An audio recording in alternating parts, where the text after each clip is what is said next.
Et salut à tous, c'est Guillaume et on se retrouve pour cette troisième vidéo sur la série des Marlins. Ça me fait très plaisir de vous retrouver. Voilà, donc la saison est complètement terminée, comme vous pouvez le voir sur la date ici. On est le samedi 1er novembre. Il s'est passé un petit peu de temps, c'est le début de la off-season. Je vais vous expliquer un petit peu tout ce qui s'est passé depuis la dernière vidéo. Donc voilà, on est revenu sur quelque chose d'un petit peu plus normal au niveau des résultats, puisque dans notre division, on a terminé troisième, 77-85. C'est Philadelphie qui a terminé premier, 85-77, Atlanta ensuite 83-79, derrière New York à 75-87 et Washington qui termine dernier de 70-92. Si on va dans les league standings, hop, bah on voit que c'est les Philadelphia qui a gagné les World Series. Donc voilà, je vous laisse le tableau pour que vous puissiez voir. Donc voilà. Bah c'est bien, parce que les Phillies, on leur a quand même tenu bien tête pendant toute l'année. Donc si c'est eux qui gagnent, ça prouve qu'on n'était pas si mauvais que ça. Même si on n'était pas non plus excellent. On va revenir sur les standings.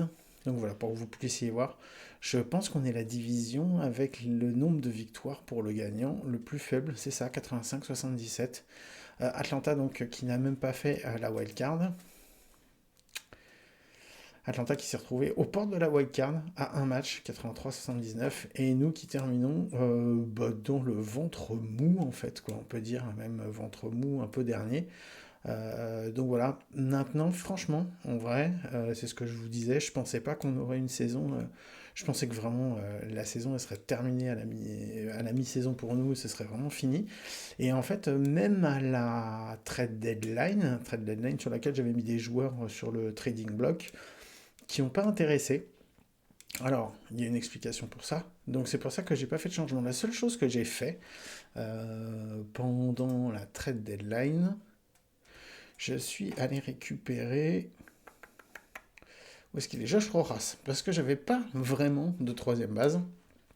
Et je trouvais que Josh Rojas, il avait des statistiques intéressantes. Enfin, il avait des capacités, on va dire, ratings assez intéressants. Il fait une saison qui est somme toute plutôt bien, puisque avec nous, il fait 46 matchs, il a 1,3 de WAR. Il avait fait 2,6 de WAR, donc ça lui fait une saison complète à 3,9. Donc voilà, en vrai, c'est cool. Donc voilà, en plus il venait bien ce match, il est bien aimé de ses collègues, donc voilà, c'était plutôt un bon ajout, et je suis content, donc c'est le seul, et je l'ai échangé contre Otto Lopez, qui a disparu, parce que j'avais déjà, en deuxième base, j'avais, euh, j'avais Xavier Edwards qui pouvait la tenir, c'était pas le meilleur en défense, mais il pouvait la tenir, et j'avais déjà une d'autres idée en tête pour la saison prochaine, puisqu'il y a Brooks Lee qui devrait monter, mais ça on va en reparler un petit peu après. Donc voilà, bon, vous voyez ce qu'on a fait en fait. On n'a pas de joueurs qui étaient intéressants parce que on a de la war de partout. Enfin, quand on regarde sur l'ensemble de l'équipe, Albert Amora Junior qui était là justement mais pour faire le backup dans les champs. Tout le reste, franchement, Dane Myers qui fait 4 de war, Josh Rojas qui a 3,9, Derek il a 3. Enfin, il n'y a pas de joueur exceptionnel, même si 4 de war, 3,9 c'est très bien, mais il n'y a pas de joueur exceptionnel. Mais tous ont été productifs, à plus ou moins important, mais tous ont été dans le productif et dans le positif. Donc voilà, ça c'est une saison très intéressante. Christian Vasquez qu'on n'a pas payé. Il y a 10 millions, mais nous on les a pas payés puisque c'est les Twins qui l'ont payé intégralement. Voilà, il a rempli son rôle. Il avait un rôle de capitaine à tenir dans l'équipe. Il l'a tenu. Voilà, c'est très bien. Donc voilà, on va pouvoir ne plus le prendre parce qu'on a encore Derek Hill qu'on va garder quel statut de captain. Je vous rappelle que les statuts captain, Sparkplug, Prankster et tout ça sont hyper intéressants et on en a besoin. En fait, si on les avait pas eu, je pense qu'on ne serait pas à autant de victoires. On ne serait pas à 77-85, il y a des chances pour qu'on soit à 70-92. Ceci explique peut-être cela, puisqu'il y a eu une bonne cohésion d'équipe pendant toute la saison. Donc voilà. Donc là, pour le moment, je vais peut-être faire des changements. On va voir. Je vais pas acheter, je pense pas, enfin, ça va dépendre de ce qu'il va y avoir. Aujourd'hui, je suis toujours en reconstruction. J'ai des jeunes que j'ai été prendre qui sont en train de monter petit à petit, qu'on va faire monter. On va peut-être échanger des gars du line-up pour pouvoir faire de la place pour des jeunes qui vont venir prendre leur place. On va faire ça. Je suis pas sûr de faire encore de grosses dépenses. Ça va dépendre peut-être sur des lanceurs, parce qu'on va voir un petit peu au niveau des lanceurs ce que ça a donné. Donc voilà, Sandy Alcantara qui fait pour une saison de retour un 3,3 de WAR qui est excellent. Après, enfin, voilà, ça tient la route. C'est pas dégueulasse, mais c'est pas énorme. La starting rotation donc est toujours dans le positif. Mais c'est un peu pareil que pour le line-up en fait. C'est positif sans être fou quoi. Enfin, on n'a pas non plus. On n'a pas trois mecs qui se sont battus pour le Cy Young, quoi, tu vois. Donc voilà, donc en fait, la saison, elle est positive dans son ensemble parce que on n'a pas de mecs qui ont contre-performé. Tout le monde a performé plus ou moins bien, mais on a eu des bonnes performances, on va dire, de tout le monde. Et c'est surtout vu les salaires qu'on a payés et vu l'état de la franchise quand on l'a récupéré, c'était pas gagné. Donc voilà, donc la starting rotation qui a été, à mes yeux, qui n'a pas été mauvaise. On a un closer qui a réussi à faire, qui a fait des trucs intéressants. Voilà, après, le reste du relief pitching, c'est un petit peu bof, mais bon, on s'y attendait. Après, le truc, c'est que, hop, je vais dans les infos, les team stats. On va voir tout de suite. Donc voilà, jusqu'en mai, on avait fait jusqu'en juin, on était à 14-12. En juillet, on fait 14-11, on est encore positif. Au mois d'août, on s'effondre, on fait 12-17. Et en septembre, on fait 11-14. On a des trucs intéressants. En nombre de hits, on a été premier de la National League. C'est quand même pas mal. C'est pas mal d'être sixième en extra base hit, d'être septième en base running. Enfin voilà, il y a des choses qui sont quand même pas à prendre. Après, pour tout le reste, 9e, 8e, 10e, voilà, on va pas s'attendre à être excellent et être dans les premiers quand en batting average on est en 9e, en slugging percentage on est 10e, quand on est 11e en strikeout, enfin, voilà, on a pris beaucoup trop de strikeout, c'est comme ça. Et puis quand on regarde la rotation, le pitching staff, enfin, voilà quoi, à part en opponent average en BABIP et en home runs allowed, c'est bof. Après, en défense, sixième défense de la National League, franchement, c'était pas trop mal. Si à la rigueur, si je dois faire des changements, c'est que je vais essayer d'avoir encore une meilleure défense parce que ça va aider encore plus mes lanceurs. Donc voilà, si je dois faire quelque chose, si je retourne sur la page du line-up, je vois ici en zone rating ceux qui m'ont posé le plus de problèmes. Bah, Xavier Edwards, il est bon. Je pense que c'est même un bon DH. Mais par contre, c'est pas terrible en termes de défense, quoi. 5,7. Enfin voilà, quand tu prends Carlos Pérez, qui nous a fait le taf, qui a fait le taf au niveau du bâton, il n'y a aucun problème. Mais moins 3,3, enfin voilà, tu vois, il y a des postes sur lesquels on peut s'améliorer. Un poste de seconde base, je pense que si on garde Xavier Edwards, qui franchement fait une saison de DH, si on le garde en DH sur la saison, ça peut faire le taf, hein. En vrai, ça peut vraiment me mettre pas mal.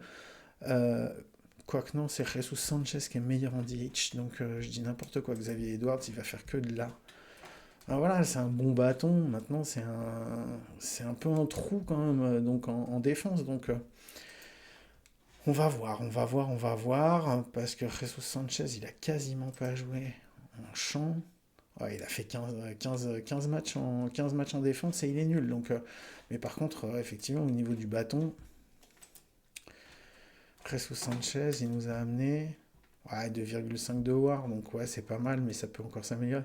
Il y a des choses qui vont être changées. Il y a des choses qui vont être changées. Je pense que Jesus Sanchez pourrait peut-être le laisser partir. Je pourrais peut-être me débrouiller pour avoir Xavier Edwards. Je pense que je peux avoir aussi du monde qui peut être intéressé.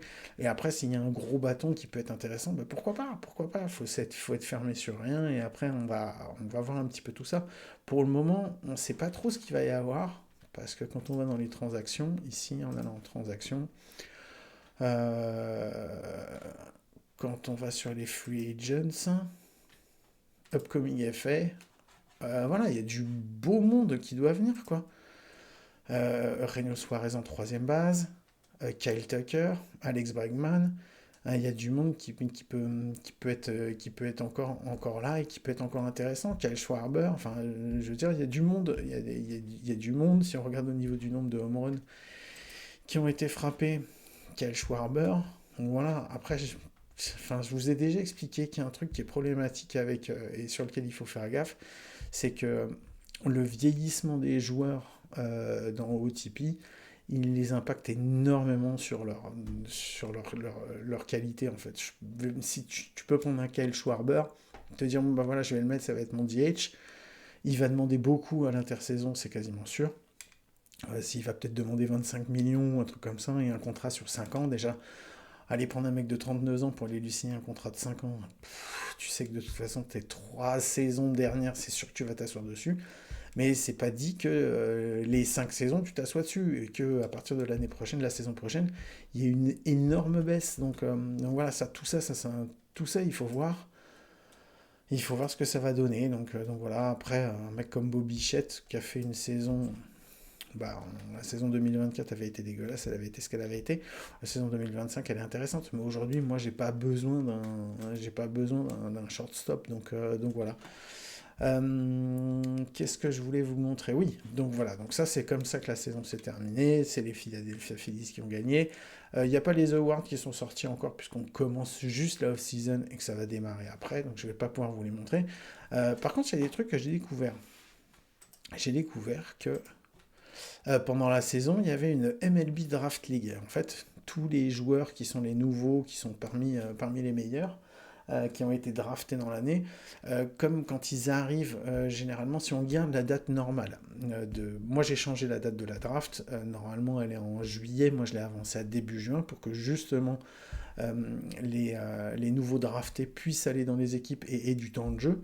Si normalement la draft se fait en juillet, ils n'ont pas tant de temps de jeu de ça. Donc c'est pour ça que le OTP a une MLB Draft League, donc voilà, dans laquelle il y a plusieurs équipes. Est-ce qu'on va pouvoir les voir?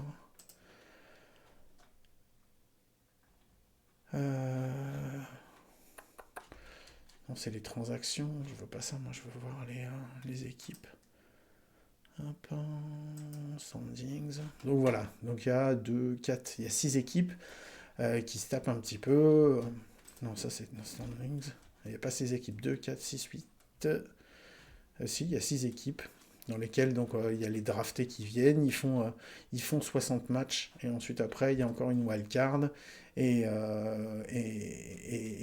je crois et ensuite des playoffs. Et les playoffs en fait c'est juste après la wild card, sortent deux équipes et qui ça se déroule en un match et puis voilà, donc il y a les vainqueurs. Et il y a en ce moment qui se déroule à partir de la fin de la saison l'Arizona Fall League, la FL. Et donc en fait c'est pareil, ils prennent les meilleurs joueurs de la AAA, de la AA, et ils en font des équipes. Et donc voilà, bon, ici nous les nôtres ils sont dans la Mesa Solar Box. Et quand on regarde dans le line-up, il y a pas mal de joueurs à nous en fait. À nous. Il y a Brooks Lee qui est à nous. Enfin il y en a certains, je crois que c'est tous ceux qui sont en vert qui sont les nôtres. Non, même pas. Tous ceux en vert, c'est ceux qui jouent. Donc voilà. Mais on a plusieurs joueurs qui sont là-dedans. Donc il y en a qui sont au pitching aussi. Donc voilà, Drew Thorpe qui est dans notre effectif. Donc voilà, il y a l'Arizona Fall League qui devrait se terminer bientôt. Mais on n'a pas la main dessus en fait. Là-dessus, c'est juste les équipes sont gérées par l'IA et fait ces trucs. Donc voilà, ça c'est des ajouts qu'il y avait en plus. Ce que je voulais vous montrer, il y a eu, qui s'est passé, on a eu pas la draft internationale, mais en fait les free agents internationaux qui ont été annoncés. Donc, hop, que je vous mette dessus. Player Development, non, c'est en scouting. International, voilà. Donc, là, c'est tous les joueurs qu'on va pouvoir signer. Je crois que c'est à partir du 15. La signature International Free Signing, ça commence le 15 janvier. Voilà. À partir du 15 janvier, on va pouvoir les signer. Et là, une fois par mois, on va pouvoir leur faire un entraînement. En fait, ça, c'est les joueurs en fait, que j'ai sélectionnés. Je les ai sélectionnés notamment par rapport à leur potentiel, mais pas seulement. En fait, je les ai sélectionnés par rapport à leur potentiel et par rapport aussi à leur personnalité. Donc voilà, Jesus Acosta, il a des stats en défense qui m'intéressent bien, il a beaucoup de contacts. Je pense que ça peut être on dit un champ droit, il pourrait même tenir un champ centre. Ce ne sera pas le meilleur champ centre. Pour un champ droit, je ne suis pas sûr qu'il ait assez de puissance et ça ne sera pas forcément intéressant, mais on peut peut-être le mettre en champ centre Et si son contact, son babip et son avoid case se mettent, ça peut faire un très bon champ centre. J'ai pris aussi George Defoe. George Defoe, il est censé être troisième base. Il a des stats en défense qui sont bof, mais bon, pas exceptionnels, mais bon, ça reste un troisième base. Par contre, il a un bâton qui devrait être hyper intéressant. Et j'avoue que sur un corner infielder, voir ça, au pire, je pense que ça sera, ça c'est même des stats, il est en troisième base, mais je ne ferai jamais jouer en troisième base. Je pense qu'il deviendra première base et il va apprendre à jouer en première base, parce que ça, ces stats-là, et ses stats de défense et ses stats de bâton, pour moi, c'est un première base. Hector Banuelas, je l'ai pris parce que en défense, ça a l'air d'être un tueur. Et si ça se développe comme il va, non seulement ça sera un tueur, mais en plus, il risque d'avoir un bâton. Pas un bâton de puissance, mais un bâton pour aller sur base intéressant. Et en plus, il sera rapide. Vraiment, il est un potentiel de 68. Moi, je pense que pour moi, c'est un potentiel beaucoup plus intéressant. Mais il a que 68 parce qu'ici, en power et en high, il n'a pas grand-chose. Mais ça se travaille encore. J'ai mis un autre shortstop, Orlando Rangel.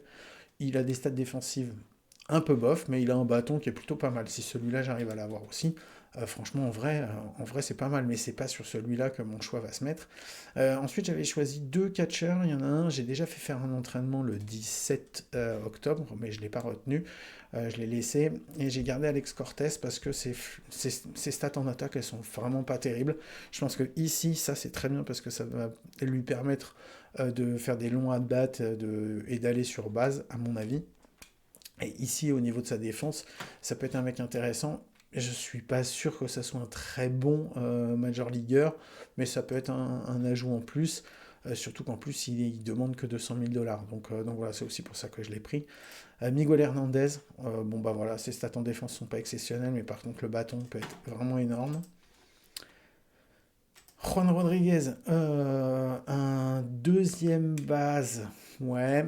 Par contre, plus première base à mon avis, des stats de première base, peut-être 2-3, mais à mon avis, plus de première. Avec un bâton, si ça se développe, ça peut être vraiment un bâton de premier, de corner à outfield nickel, quoi. Donc voilà. Hector Matos, il me plaît pas du tout, mais ça, par contre, ça peut faire un DH de fou. Donc voilà, on n'est jamais à l'abri d'avoir un bon DH. Je l'aurais pas pris, mais il me restait du monde à mettre sur la liste, donc c'est pour ça qu'il y est venu. Marco Gabaldon aussi, enfin voilà, un bon contact. Lui, j'adore sa personnalité. Ça me plaît pas trop, une file d'armes, mais ça peut faire un deuxième base intéressant. Je pense que ça peut être un deuxième base, ça sera pas le meilleur défenseur, mais ça peut faire un deuxième base intéressant. Sûrement pas un shortstop, mais pourquoi pas en deuxième base. Et ensuite, j'ai pris un pitcher, même si la classe des pitchers n'est pas forcément intéressante, parce qu'il a une personnalité qui est super intéressante. Ce que j'aime pas, pourquoi je le prends pas, j'adore son contrôle, son stuff me dérange pas, son movement, son home run against me plaît pas trop, et son babip bof. Par contre, il a plusieurs balles. Sa curveball, à mon avis, elle se développera pas. Sa change-up, ça va être compliqué. Il aura peut-être une fastball, une slider, une sinker, peut-être une splitter, mais la change-up, ça va être compliqué. Elle est juste à 1 pour 60. À mon avis, celle-là, ça va être compliqué de l'avoir. Mais on n'est pas à l'abri que ça se développe. Donc voilà, ça c'est sur la... Et donc en fait, ça, tous les mois, on va pouvoir faire un entraînement. Bah, je vais vous montrer parce que là, on est le 1er novembre, donc je ne l'ai pas fait. Donc quand c'est comme ça, hop, ici, il y a Run Practice. Donc on peut en prendre 10. 2, 4, 6, 8, 10. Donc j'en ai 10, je ne peux pas en prendre de plus. Je peux tous les enlever ou tous les remettre, je pourrais en mettre d'autres. Mais moi, je vais continuer ceux-là. Alex Cortez, je l'ai gardé. Et par contre, Rico Parenzan, ça va être la première fois que je vais lui faire. Donc voilà, je les garde, je fais Run Practice. Est-ce que vous êtes sûr de vouloir? Oui. Donc je pourrais, là, il devient gris. Je ne pourrais pas le faire le prochain avant le 1er décembre. D'accord? Et là, vous voyez, Scouting Accuracy, ça a augmenté. Le League Interest aussi, ça a augmenté. Et ici, mes relationships ont augmenté aussi. Et ça, c'est super intéressant parce qu'en fait, plus on va avoir une relation forte avec les joueurs, plus ça va être facile de négocier avec eux. Je ne dis pas que c'est parce qu'on a une très bonne relation avec eux qu'on va les signer. Eux, ils sont là pour prendre du pognon et nous, si on les veut vraiment, il va falloir qu'on l'allonge. Mais par contre, ça permet d'avoir une négociation qui peut être beaucoup plus rapide. Ligue Interest, ça permet de voir que, bah voilà, si Juan Rodriguez, il intéresse beaucoup, moi, je peux voir que Hector Banuelos, qui est le shortstop que je vise, si je dois en prendre un en priorité sur tous, je pense que c'est lui. Parce qu'un très bon shortstop pour moi c'est super intéressant et que j'ai pas vu de chance centre En vrai, j'ai pas vu de chansons qui me font rêver, quoi. Tu vois, ça, c'est un chanson, mais c'est pas un bon chanson, c'est pas le chanson rêvé.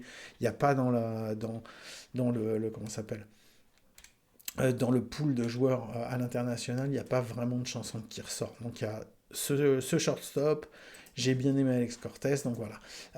Et une fois que vous avez fait ça, vous avez lancé le practice, ils ont fait leur entraînement, tout ça, ça a augmenté. Et ici, vous avez un petit message qui vous dit, hop, si ça veut s'ouvrir, euh, hop, Monthly International Scouting Practice Completed. Donc voilà, donc il vous dit, c'est bon, vous avez fait. Donc voilà, moi, Rico Parenza m'a bien plu, donc le starting pitcher. Je l'ai vu, donc voilà, en scouting, on voit que il le voyait à 70 sur le dernier scouting. Là maintenant, hop, il le voit à 71 et son potentiel stuff, il a augmenté de 3. Son mouvement est resté le même. Son potentiel en contact est le même. Au niveau du truc, c'est pareil. Mais par contre, voilà, il a sa stamina a augmenté de 72 à 73. Son rating potentiel est de passer de 70 à 71. Son mouvement s'est augmenté de 15 à 16. Donc voilà, il a vu des trucs qui peuvent être intéressants pour lui. Donc voilà, donc il le fait. Après, en même temps, moi je le vois à 71. Et OSA, on rappelle, c'est toujours la moyenne de ce qui est vu grosso modo par la ligue, elle le voit à 57. C'est toujours la même chose. Moi, mon scout, il le voit très bon. Ça ne veut pas dire que si je le prends, il ne va pas redescendre à 61, 62 ou voire même encore plus bas. Il n'y a pas de... C'est ce que je vous ai expliqué dans les vidéos précédentes. Donc voilà. Donc, mon scout m'a dit que Rico Parenzan, ça lui avait vraiment plu. Par contre, Miguel Hernandez, le champ centre, il le voit moins bon que ce qu'il le voyait. Donc, il était à 80, il est passé à 78. Il était à 79, il est passé à 78. Bah, voilà, il s'est un peu baissé.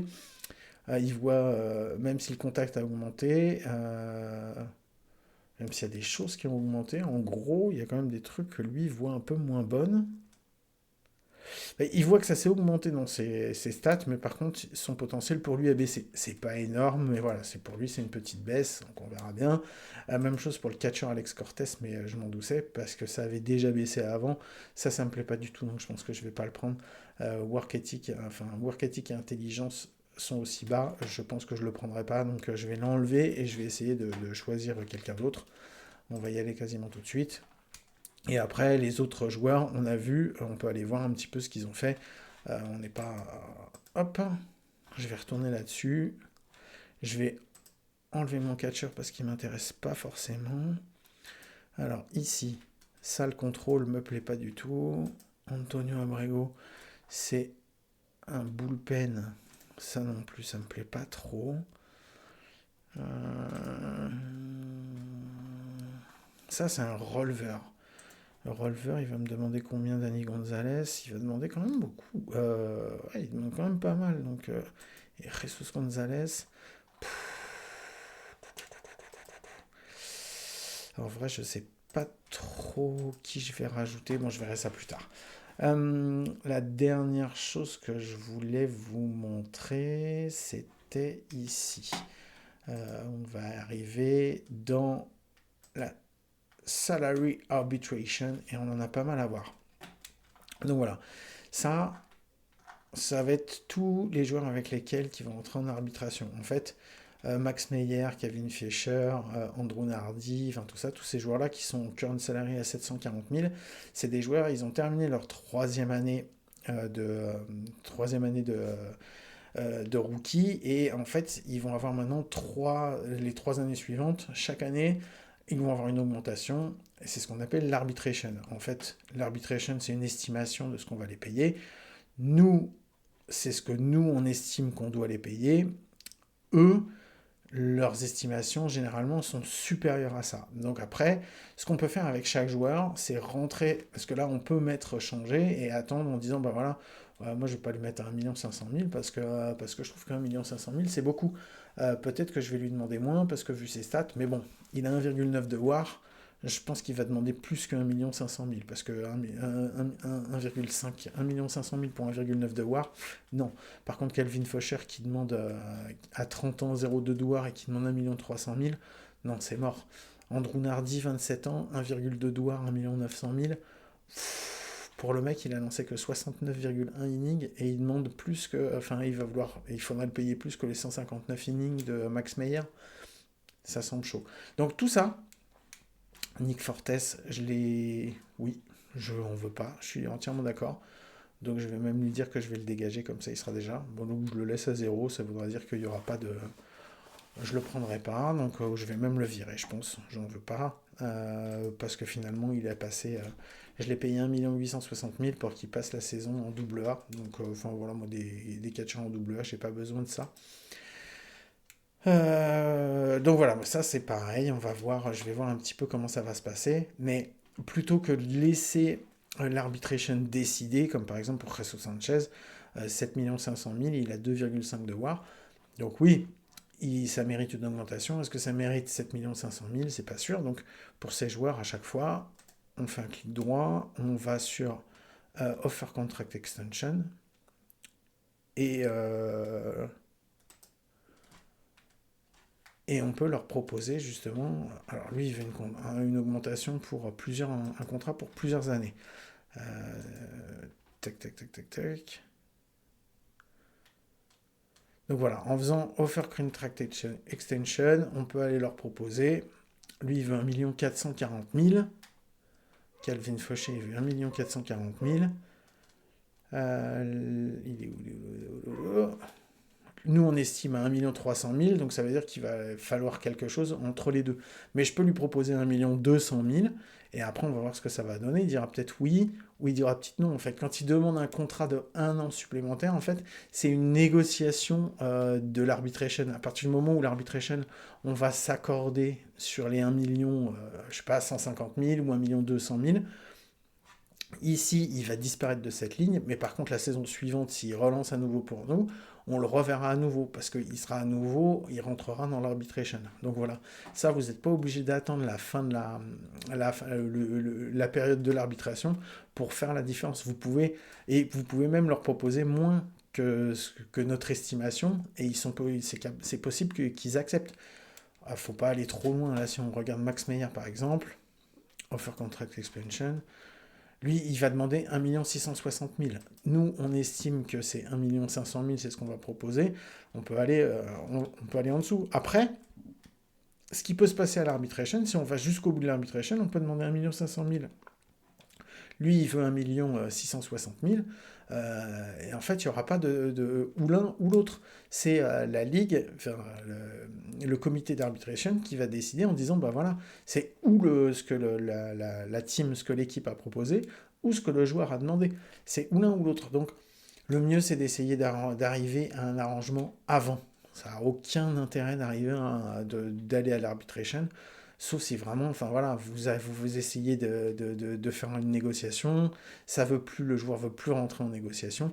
Bon bah après ça ira à l'arbitration et puis voilà, c'est tout, on verra bien. Donc voilà, c'est ce que je vous invite à faire. Ici après on a les joueurs où en fait qui sont éligibles à qualifying offer. Albert Amora Junior, malgré tout ce qu'on peut penser, il est éligible à la qualifying offer. Donc si je clique dessus, ça veut dire que je vais lui soumettre une qualifying offer de 20 325 000 dollars. Est-ce que par rapport à ces stats, je veux lui offrir une qualifying offer de 20 325 000 dollars? Non, jamais. Je ne vais pas la signer. Est-ce que par rapport à ce que Christian Vasquez a fait, je veux lui offrir une qualifying offer de 20 325 000 dollars? Non, jamais. Mais par contre, imaginons que Sandy Alcantara, il ait fait une saison à 7 de WAR et qu'il doit signer et qu'il rentre là-dedans, est-ce que je lui ferai une prolongation, une qualifying offer pour 20 325 000? Oui, je la lui ferai. Est-ce qu'il la refuserait? Oui, il y a des chances. Mais au moins, je ne perdrai pas de draft pick. Donc voilà. Et ensuite, après, donc ça, c'est tous ceux qui ont touché les Major League. C'est tous les joueurs qui ont touché la Major, même si c'est qu'un seul match, tous ceux qui l'ont touché. Il y a une arbitration quand ils arrivent au bout de leurs 3 ans. Ici, là, c'est un peu différent. C'est tous les joueurs qui ont des contrats de minor, qu'on a signés pour des contrats de minor league.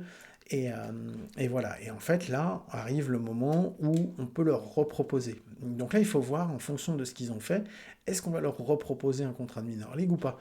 Donc là, par exemple, Lek Bachar, qui a 30 ans, qui était en triple A, et qui a des stats de 3 victoires, une défaite, mais une ère à 6,19, il a lancé que 56,2 innings, et il a 8,6 de K par 9, mais par contre il a moins 0,7 de WAR. Est-ce que je vais lui reproposer ou est-ce que je pense que je peux avoir mieux?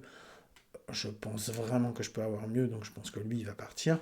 Et même chose pour le deuxième base, Bryson Brigman, je n'en ai pas besoin. Donc voilà, alors soit je fais rien, soit sinon je vais ici, en transaction, je les release et on n'en parle plus et ça se termine.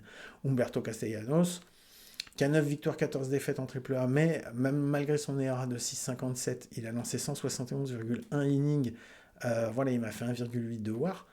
Euh, Bah ouais, je pense que lui, je vais lui reproposer. Je vais lui reproposer parce qu'il a 27 ans, que ça me fait un starter et que au final, même si c'est pas exceptionnel, bah enfin voilà, ça tient la route pour de la tripleur. Et puis si j'en veux plus, c'est un contrat de minor league. Un contrat de minor league, ça s'annule et c'est pas un problème. Donc voilà. Mais là, par exemple, Victor Mesa Junior qui a 2,2 dollars, bah 110 de WRC+, oui, je vais lui reproposer un contrat, surtout qu'il a que 24 ans. Après, il n'est pas obligé d'accepter. Il peut dire non, moi je veux pas d'un contrat de minor league, j'aimerais bien passer sur un contrat de major.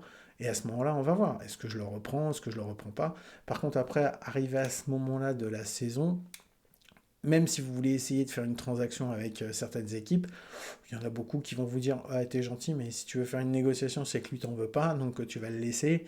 Et moi, si je peux, je le récupérerai après dans les free agents, parce que si on les prend pas, ils vont revenir en free agency. Donc voilà. Donc ça, c'est du temps à prendre pour faire tout ça. Donc là, c'est pour ça que la off-season, elle démarre aujourd'hui. Elle va durer jusqu'au spring training. Spring training, c'est début février. Donc jusque-là, maintenant, là, il y a les re-signatures, il faut les faire avant.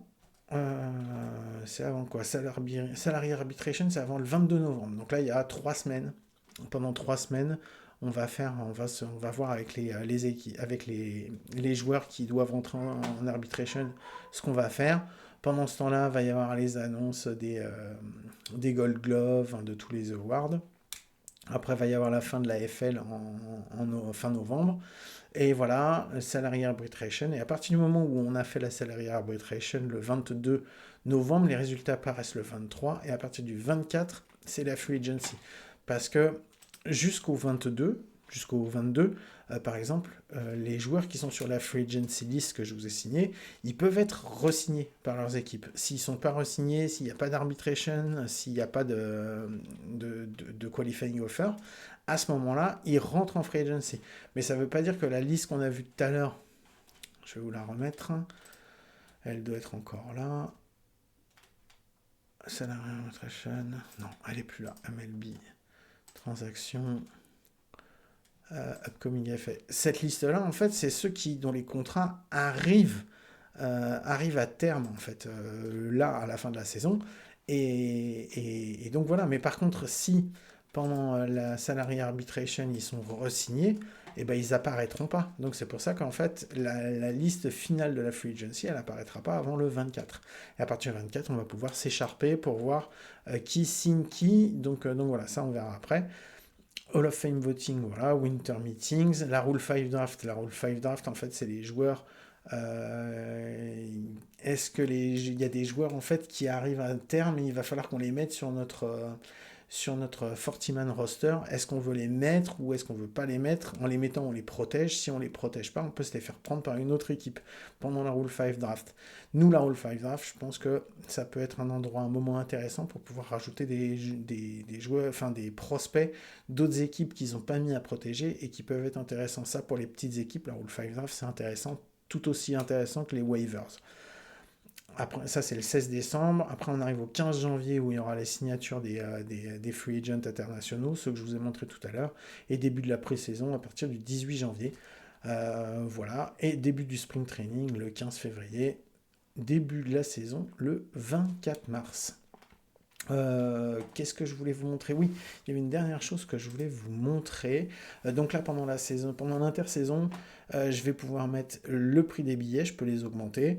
Donc voilà.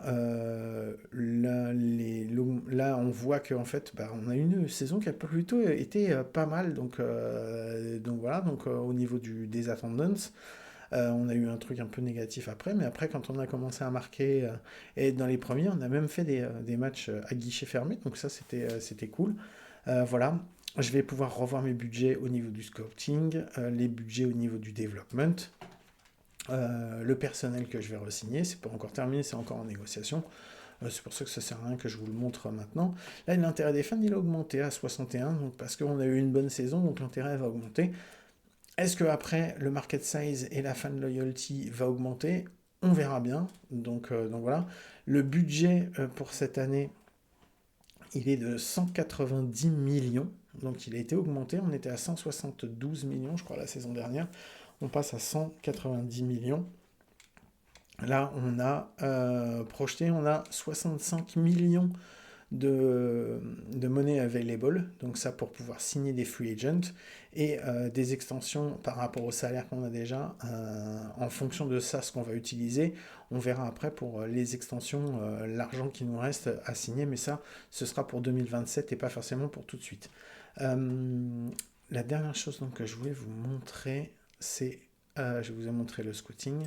En player development, ici, il y a un truc qui s'appelle Development Lab. Et là, en fait, c'est ici où, à partir d'aujourd'hui, du 1er novembre, on peut prendre des joueurs de notre système, peu importe que ça soit les joueurs de MLB, les joueurs de minor et tout, les prendre et en fait leur faire développer des choses. Alors, généralement, pendant la saison, tous les joueurs, ici il y a un truc développement, et on peut leur dire, bah voilà, pendant la saison, travaille un petit peu plus ton babip, travaille ton gap et tout. Donc par exemple, Jonah Bride, euh, il a 29 ans, j'avais laissé l'ordi, en fait, choisir un petit peu son truc, mais sur tous les prospects, si je vais sur la liste des prospects, hop, je vous montre un petit peu tout. Hein. Si je vais sur la liste des prospects, par exemple Brooks Lee, sur tous mes prospects, quand je vais sur le développement, j'avais enlevé donc running et defense, c'est pas la peine de faire de l'entraînement dessus, parce que de toute façon ils passent leur temps à courir et ils passent leur temps à défendre, donc ça augmente, c'est pas forcément les trucs. Moi je voulais augmenter son bâton, et donc c'est pour ça que j'en ai profité pour faire augmenter le BABIP beaucoup, parce qu'il a un potentiel qui est plutôt intéressant au niveau du BABIP. Avoid Case, il a une marge de progression qui est un peu moindre, donc j'avais pas mis tant que ça. En Gap, il avait un peu plus. En Power, un peu moins. Et en Ice, je voulais qu'il en ait plus. Donc voilà, donc le running speed et la stealing ability, tout ça, ça n'a pas changé. Je ne lui ai pas demandé d'augmenter sa défense non plus, parce qu'il a déjà des défenses importantes et j'ai pas besoin de plus. Et donc on voit que bah, pendant la saison, en fait, si on regarde, Current Power Rating, Potential Power Rating, Power High, Potential High, et Current Defensive a augmenté sans que j'y ai touché 66 à 71, mais parce qu'il y a joué. Contact, Power, High. Donc voilà, donc en fait, en mettant comme ça, on peut dire, bon, voilà, développe-toi un petit peu plus par là, un petit peu plus par là. Vous avez des presets qui peuvent vous aider. Si c'est un utility player, là c'est pour de la puissance, le small ball. Three True Outcomes, je crois que c'est K. K, HR ou je sais pas quoi, ou un autre truc, small ball, bah small ball, ça c'est pour essayer d'avoir le plus de walk possible. Une extra base, la machine extra base. Speedster, c'est pour être balèze sur les. Donc voilà, ça c'est des trucs où si vous cliquez dessus, ça va vous les changer automatiquement. La reset, vous faites le reset et vous pouvez demander, si vous n'avez pas envie de vous faire chier, vous pouvez demander à l'ordi qui va vous mettre, bah voilà, pour tel joueur, je vais lui mettre son truc. Ça, de toute façon, si vous ne le touchez pas, l'ordinateur va le mettre de toute façon pour tous les autres joueurs. Sur les prospects, je vous invite quand même à faire vous votre petite. C'est comme pour. Il faut les bloquer pour éviter que l'ordinateur les fasse monter, descendre et tout, pour qu'il y ait une cohérence sur vos gros prospects. Le mieux, c'est que ça, vous le fassiez au même titre que leur montée et leur descente sur les niveaux suivants et les niveaux précédents. Donc voilà. Et hop, et je reviens là-dessus. Donc voilà. Donc en fait, là, les joueurs, j'ai choisi les joueurs. J'aurais dit, bah tu vois, Yuri Perez, je voudrais qu'il augmente son mouvement. Parce qu'en fait, ici, il a des très bonnes stats. Il a un stuff que j'aimerais qu'il augmente, mais il est déjà assez important. Par contre, ici, son mouvement, il peut se prendre plus de HR. En fait, ce que j'expliquais, le stuff, ça va être le nombre de K qu'il va mettre. Le movement, plus le stuff va être important, plus il va mettre de K. Le movement, plus le movement va être important, moins il va prendre de HR. Et plus le contrôle va être important, et moins il va donner de bébés. Donc ça, c'est important. Et après, ça lui donne la diversité. Un mec qui va avoir que 2 lancers, voilà, grosso modo, c'est pas la peine quasiment de le mettre en starter, ça tiendra pas la route. Il faut qu'il en ait au moins 3 ou 4. À partir de 3, c'est déjà pas mal. Le mieux, c'est 4, après 5, 6, mais plus ils en ont, et généralement, moins ils sont développés. Donc 3, 4, 4 c'est très bien en fait pour un lanceur. Et donc lui, j'aime pas ce movement parce qu'il peut prendre plus de HR, même si son contrôle, il a quand même pris pas mal de bébés. Non, 2,7, il s'était bien amélioré quand il allait en triple A en retour. En fait, je l'ai mis en triple A en 2025 parce qu'il avait été blessé en début de saison, on se souvient. Et je l'ai mis en fait en rehab. Donc il a fait sa rehab, il n'avait pas des stats exceptionnelles, mais il est arrivé au bout de la rehab. Je me suis dit, allez, c'est bon, il faut le remettre en MLB.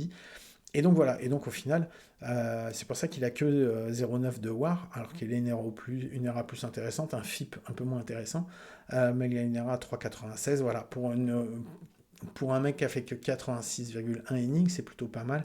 10,8 en K par 9, 2,7 en BB par 9, 1,8 en HR par 9.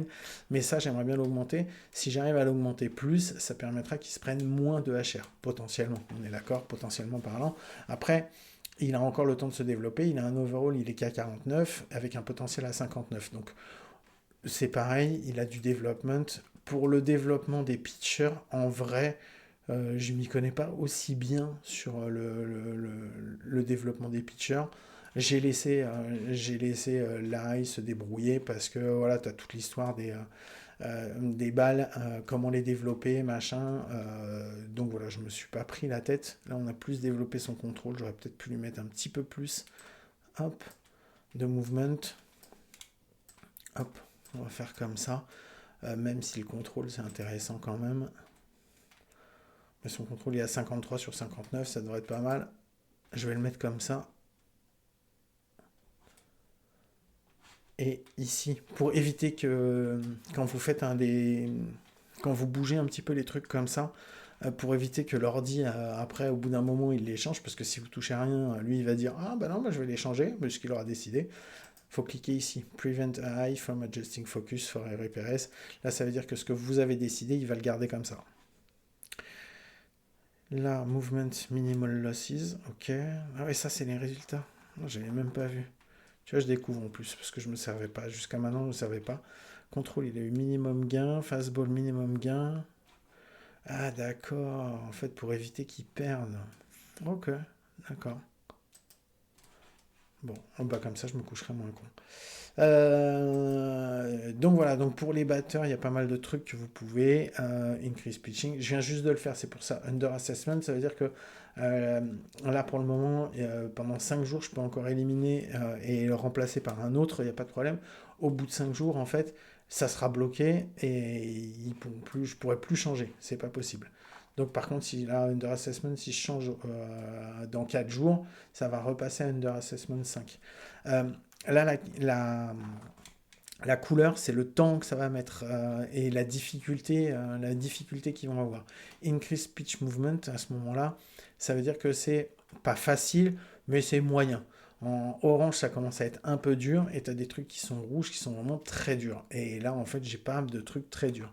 Et là, ils vont tous avoir quasiment 3 4 mois où ils vont être bloqués où ils vont travailler, tu vois. Augustin Ramirez, il n'est pas assez bon encore en défense, je lui ai demandé de travailler sa défense, ça va lui prendre 4 5 mois. Tous les autres, ils vont avoir 3 4 mois. Donc dans 3 4 mois, je vais avoir, on est en novembre, janvier, décembre, janvier, février. Donc voilà, en février, je vais avoir des nouvelles. Et après, je pourrais faire. Après, il y a comment ça s'appelle des développements qu'on peut leur demander qui peuvent prendre beaucoup moins de temps. Ça peut être entre 3-4 mois, mais des fois ça peut être juste sur un mois. Donc on verra après à la fin de cela s'il y a possibilité d'en faire d'autres. Et peut-être qu'il y en a qui vont durer 3 mois, peut-être qu'il y en a ça va durer 4 mois. Là tu vois, Improve Catcher, c'est 4 à 5 semaines, j'avais vu. J'avais dit 4 à 5 mois, non, c'est 4 à 5 semaines, mais ça va être compliqué. Donc peut-être que là, dans 4 à 5 semaines, je vais le reprendre et je vais lui demander de se réentraîner pour devenir catcheur. Et je vais peut-être faire ça plusieurs fois pour voir ce que ça augmente. Donc ça, je le saurai un petit peu plus tard. Voilà, donc là, je vous ai dit, le premier truc qui va être important, ça va être de gérer ça. Donc, quels sont les joueurs que je veux garder, quels sont les joueurs que je veux pas garder. Euh, Est-ce que Ryan Weathers, qui me demande 1,7 million et qui me fait des stats qui sont pas terribles, est-ce que je vais le garder? Je vais voir. Tout ça, ça va être des décisions qui vont être prises. En vrai, je me pose pas trop de questions, à part Nick Cortez que je veux plus parce qu'il me coûte beaucoup trop cher pour un mec que je mettrais pas plus haut que de la double A. Aucun intérêt. Donc je pense que je vais le release directement. Ça sera mieux, ça me fera de la place. Carlos Perez, je vais voir. Je vais voir. Je sais pas du tout si je vais le garder ou pas. Il m'a bien aidé là-dessus. Maintenant, même si ses stats elles sont intéressantes, il a déjà 35 ans. Je suis pas sûr que son bâton ça soit la même chose l'année prochaine. Et en vrai, je vais voir s'il n'y a pas un autre catcher dans la free agency qui pourrait m'intéresser un petit peu plus que ça. Un mec pour pouvoir bien me driver, parce que même si ses stats, parce que, enfin, franchement, même si ces stats ici elles sont bonnes, elles sont pas non plus excellentes quoi. Enfin, si j'arrive à avoir un catcher ici qui est dans le bleu, qui est en blocking, en framing, qui est dans le bleu, même si ici un catcher arm il reste dans le vert, en vrai je vais peut-être le prendre parce que d'avoir un bon catcher pour pouvoir te driver tes équipes, c'est hyper important. C'est pour ça que dans toutes les équipes de minor, je sais pas si je vous avais montré, mais dans toutes les équipes de minor, j'ai tous des catchers qui sont ici en blocking et en framing. Le catcher arme le bras, c'est pas le plus important. Moi, mes catchers, je les prends pour qu'ils me drivent bien mes lanceurs. Et donc, c'est blocking et framing qui sont hyper importants. Voilà. Je pense que j'ai bien fait le tour de tout ce que je voulais vous dire. Donc voilà, on est le 1er novembre. On va laisser passer un peu de temps. Je ne sais pas si je vous reprends avant le début de la saison ou pas. Donc voilà, je vais déjà avancer petit à petit. Et puis je vous dis de toute façon, merci de m'avoir écouté. C'était de m'avoir regardé, de m'avoir écouté parler pendant aussi longtemps. Et je vous souhaite de passer un bon moment et je vous dis à très bientôt. Allez, ciao.